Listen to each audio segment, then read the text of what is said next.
Daming alaala dito. Magandang alaala.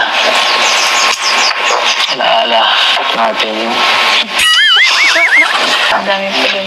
Kaya nga din ako pumunta dun eh.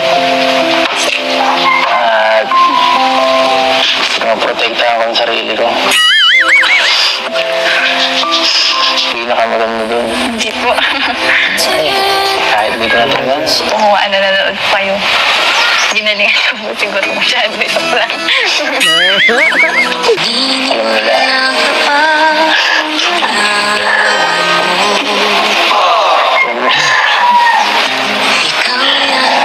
Ay, nako.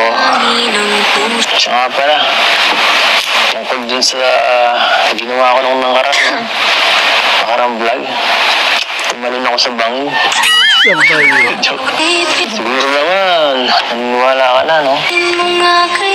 Grabe.